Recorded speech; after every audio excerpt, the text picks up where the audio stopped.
Hello again, and welcome back to another episode of My Two Cents.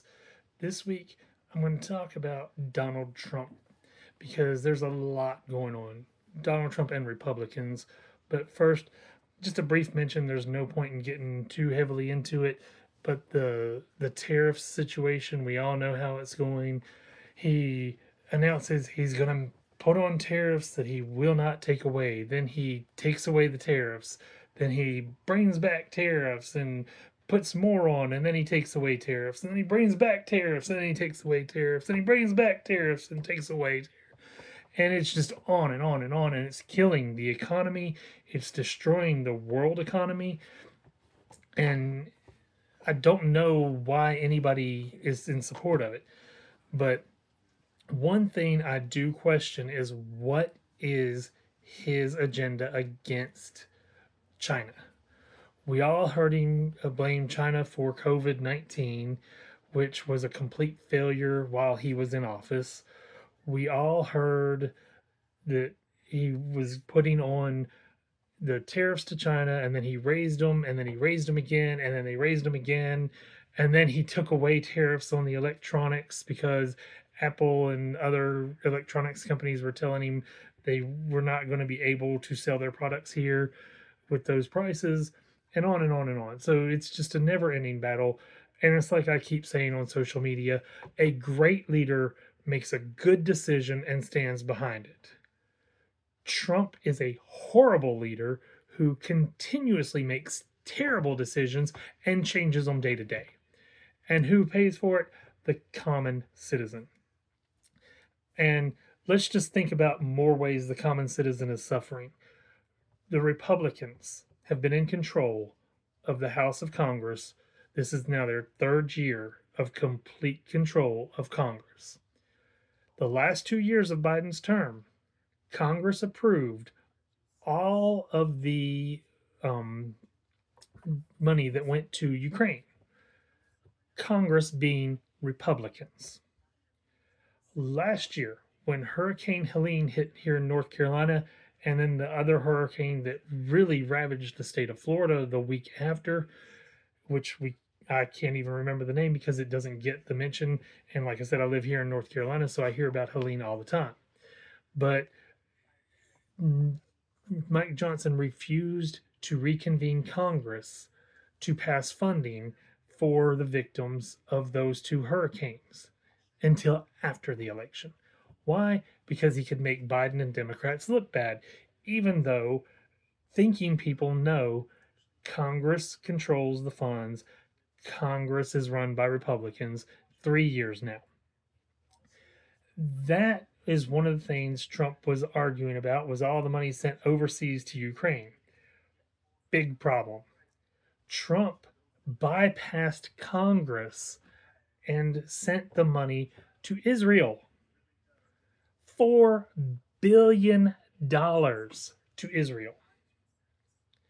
If you're going to fault sending money to Ukraine, a peaceful country who is our ally, who has helped us, actually sent water planes to California to fight wildfires while they were in the middle of a years long war that has no end in sight. They helped us. Trump complained about sending money to them. Republicans complained about sending money to them, but they never once fault Republicans for being the ones in Congress who approved the funds. But you don't hear anything about Congress being bypassed so Trump could send $4 billion to Israel. Israel, who is just as guilty as Gaza. I am not taking sides on either one of them. Palestine, Israel, Gaza, the Houthis, none of them are in the right on this one. They're all in the wrong. They've been attacking each other for no reason. They've been letting religion take control. There's so much wrong in that area. And of course, Trump's escalated the problem by saying he's going to steal Gaza from them. Imagine if somebody said they were going to steal any part of our country for their country. How mad would you be? Imagine how those people are feeling in Gaza, hearing that Trump's going to steal their land from them and throw them out where they have nowhere to go because nobody's welcoming them. It's a continuous battle. But let's talk about some other things that I have articles pulled up for. Like, for instance, this article from NPR. Florida lawmakers push to weaken, or to the Florida lawmakers push legislation to weaken child labor laws. It is literally right there from NPR. Get that all on the screen for you. You can clearly see that's the headline.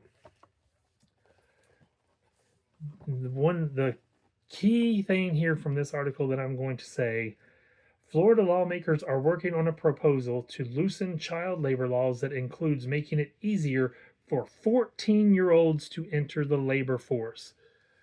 The people who claim to be pro-life and care about the children now want to send the children to work because they've deported all the people that were doing the jobs to begin with. Hard labor is what they want for these kids. They want them cleaning, janitorial services. They want them working fields. They're wanting them to work whenever, however, as long as they can. Children. I'm not even going to expand further. It doesn't need to be expanded further. But if you are mad about Tesla being vandalized, I just want to know, do you feel the same way about, again, I'm changing the subject here completely because this just popped into my mind, but do you feel the same? Are you mad about the fact that Governor Josh Shapiro, while he and his family were sleeping in the governor's mansion in Pennsylvania, the governor's mansion was set on fire in what is apparently and most probably an attempt to kill Josh Shapiro, a Democrat. Now, this is from NBC News. What we know about the suspect in arson at Pennsylvania Governor Josh Shapiro's residence. And I apologize for reading slowly because I'm reading backwards on my phone. But anyways, I heard non-stop arguments. Oh, they're vandalizing Teslas and Tesla dealerships, all of which were unoccupied, by the way. And I'm not condoning that. I have said all along, we should not be vandalizing Teslas. We should not be vandalizing Tesla dealerships because that hurts Elon Musk a whole lot less than it does the common citizen who's working at those dealerships and needs to keep that job to make money. So, those people have complained and complained and complained about the vandalism to unoccupied Teslas. And again, not condoning the vandalism. But of those people, I have yet to see anyone up in arms over the intentional setting fire to the governor's mansion in Pennsylvania. It's been ignored by them. What's worse, trying to kill a man and his family while they sleep, or vandalizing a car that nobody's in?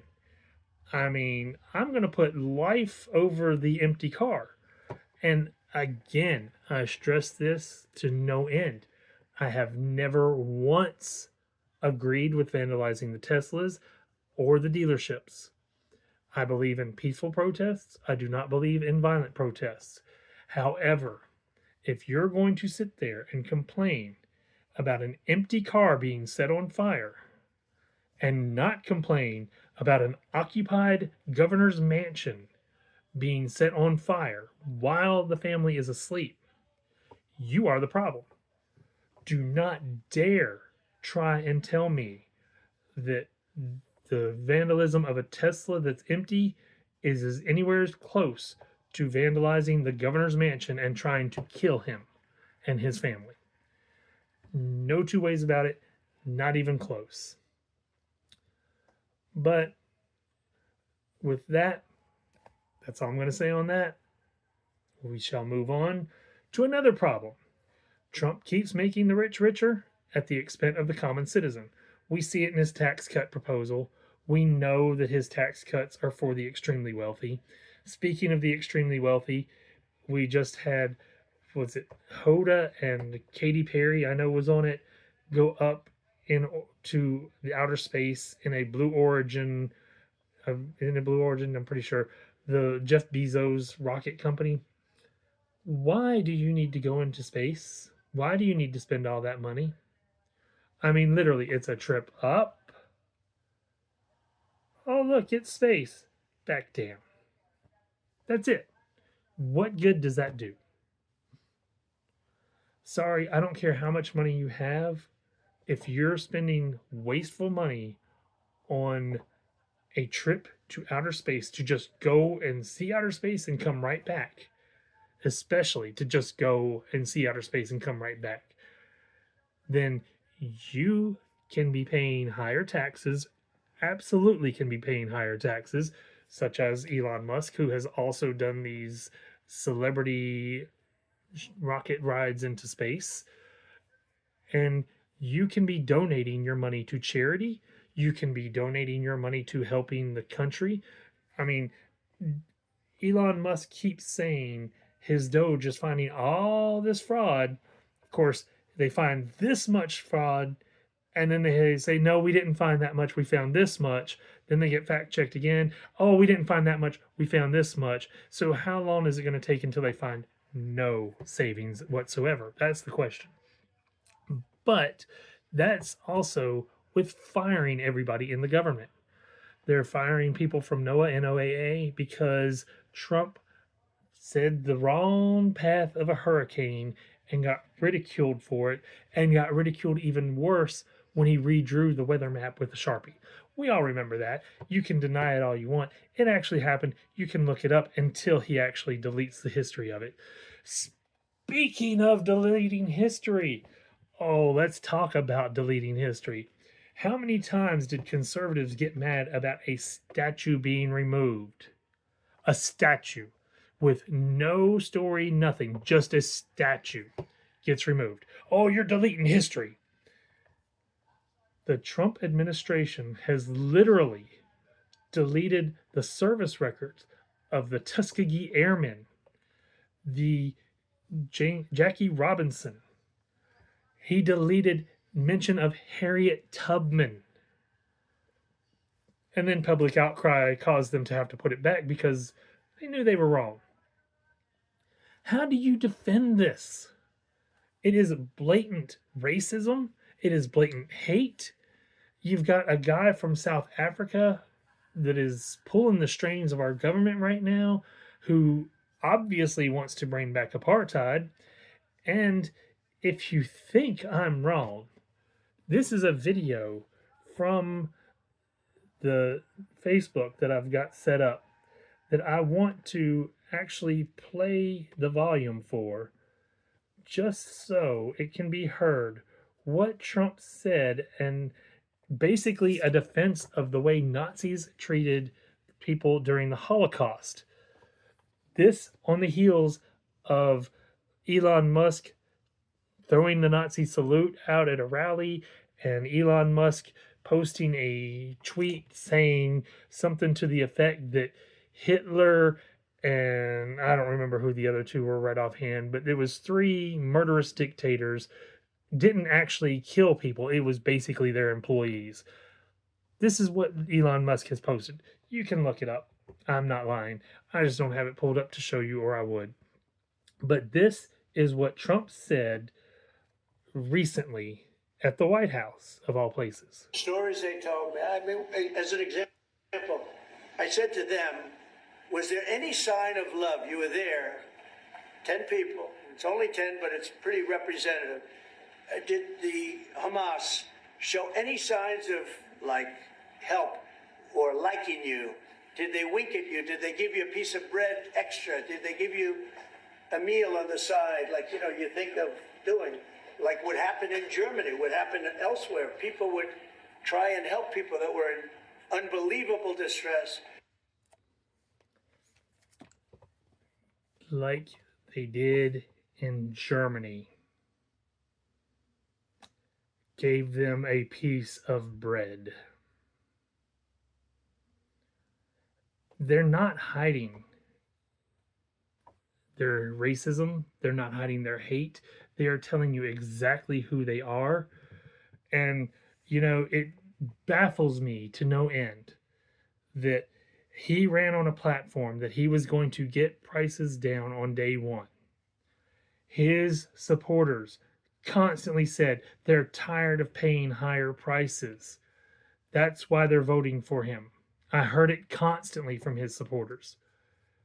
Now he's raising tariffs on everybody across the world except Russia for no good reason, claiming they're reciprocal, but yet he placed a reciprocal tariff on an island inhabited only by penguins. What did the penguins do to us to deserve a reciprocal tariff? Please explain to me. But regardless, as I was saying, they voted for him on his promise that on day one, he would get prices down. Now he's raising prices on everything across the board because tariffs have a domino effect. Not only does the item that it has the tariff placed on it go up in price, but the American items go up in price because either the gas that's used to get it there or the trucking company that's using it has to pay more, or the materials they use in what they're making, or they just simply raise the price because their competitors did. It goes up across the board. This is a known fact. It's happened. And it will happen. But of course, we've had insider trading, and Marjorie Taylor Greene took full advantage of it when Trump told them now's a great time to buy after he got the stocks down. And then almost immediately the next day, rescinded the tariffs and markets went back up. I would think the markets would be in worse shape than they are now, just from his wishy-washiness of, oh, let's put a tariff on, oh, let's cancel it. Let's put the tariff back on, let's cancel it. Let's raise that tariff. Oh no, we'll only put it on some things. It's getting old, it's getting tiresome, and it's destroying our country as well as others. But another bit of proof, if you needed it, that Trump only cares about the extremely wealthy. You may recall that Biden had put an overdraft fee cap on banks to $5 because, let's face it, it's not good to overdraft your account. That's your responsibility to make sure your money is there and can cover your costs. However, sometimes things happen. You have unexpected medical bills, you have unexpected car bills, whatever. Yes, you should plan for it, but not everybody can, especially when they don't make a living wage to begin with, and therefore they end up having to overdraft their account, unfortunately. Some people do it because they don't care. Some people are really trying and end up overdrafting their account. This does nothing but punish the people who can't pay to begin with. If you can't make ends meet, how does getting slapped with an overdraft fee that just keeps going up help anybody but the banks get richer? I mean, you are literally punishing somebody who is trying their best to pay their bills and make their way by charging them more. Just use empathy. Put yourself into somebody else's place for a change. Think about what they're thinking of. I say this about transgender people all the time. It's the same as somebody who overdrafts their account. Most of them do not intend to overdraft their account. And transgender people, I would say, if you think about it, consider how confusing it has to be to feel like you were born in the wrong body as the wrong sex. Now compile that confusion that you're already feeling with the hate society is giving you because you feel this way, and all you want to do is live your life in peace. You're not harming anybody. You're not causing a problem for anybody. You're just trying to be the you that you feel you are. That's all it takes. Just a little bit of empathy. Put yourself in somebody else's place. That is a skill we have greatly lost in this country and desperately need. But on the overdraft fees, and I do have an article pulled up from US News and World Report. There you can see the article. Just so you know, I'm not lying because I like to prove everything that I say. But how does putting a higher rate on people that can't make ends meet make sense? Please explain to me. But finally, you think Trump doesn't hate people? There is a word or a list of banned words from the Trump administration. I'm going to pop the words up on the screen right now. I'm not going to go through every one, but I do want them showing on the screen so you can see them. You can pause and read through them if you can, but I want you to notice over here towards the end of the woman and women has been banned. Get a good look at that. You cannot say woman, you cannot say women.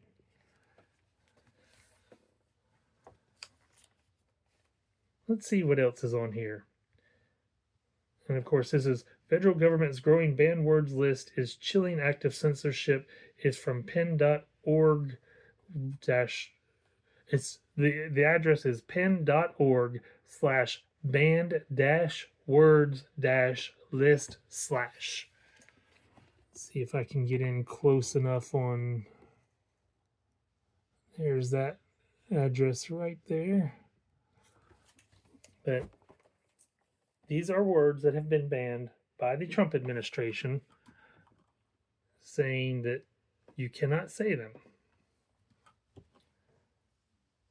Affirming care, advocates, diversified, diversify, diversifying, diversity, diversity and inclusion, diversity/equity, efforts, equitability, implicit biases, implicit bias, immigrants, expression, female, females, feminism, fetus, intersectional, peanut allergies, Native American, multicultural, minorities, minority serving institution, marijuana, marginalized, pregnant people, pregnant person, pregnant persons, prejudice, topics that have received widespread or critical media attention,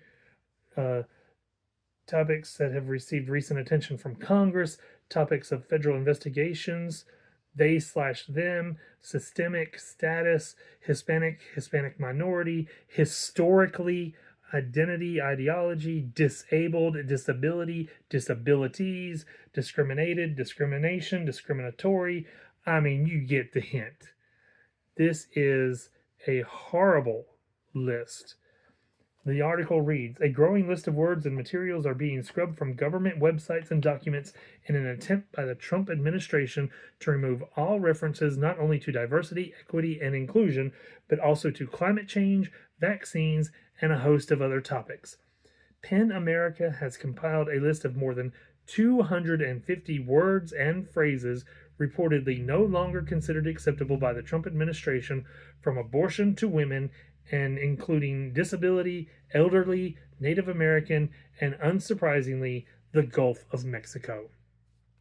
It says, our list is most assuredly incomplete. The New York Times published a list of words banned by federal agencies. Additional terms were reported by Reuters, The Washington Post, ProPublica, Science, Gizmodo, 404 Media, and Popular Information, which have been aggregated into a single list below. And let me scroll down here.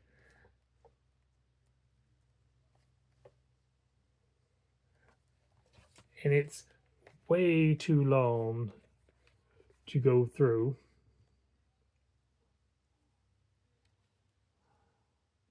But you start to get the hint.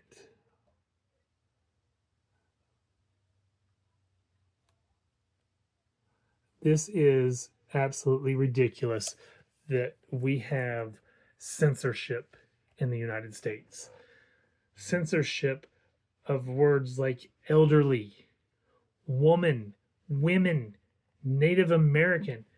Why does anybody support this horrible, horrible regime any longer? I do not understand. But anyway, I should say. I'm very bad about saying anyways. Not a real word. But anyway, we shall move on. We will fight this. We will speak out. We will not let the truth go unheard. We will call a spade a spade. And let me be the first to tell you, if a Democrat is accused of wrongdoing, I feel the Democrat needs to face justice, just as I feel any Republican needs to face justice. I am tired of Republicans trying to steal elections, such as Trump having Elon Musk running elections, and you cannot tell me I didn't storm the Capitol because I'm mad about it, and I am mad about it. But you cannot tell me that Elon Musk, the computer guy, with all his computer people that just took over the government with Doge, you cannot tell me he had nothing to do with the outcome of the election. He had way too much to lose if Trump didn't win. Just like Trump had way too much to lose. That's why they're in bed together. But I'm going to stop this video at this point. I've rambled on long enough. I'm sure you all feel the same way. Thank you for watching. I appreciate every one of your views, and I do hope that you will hit the like button. I really would appreciate subscriptions. Anything you can do to help grow my channel would be greatly appreciated. I'm just a fun time, basically side hobby here that I'm doing with the YouTube, making my videos, speaking my truths, the way I see things. I hope it helps people, and in turn, I hope you will hit like and subscribe and share my videos to help me grow.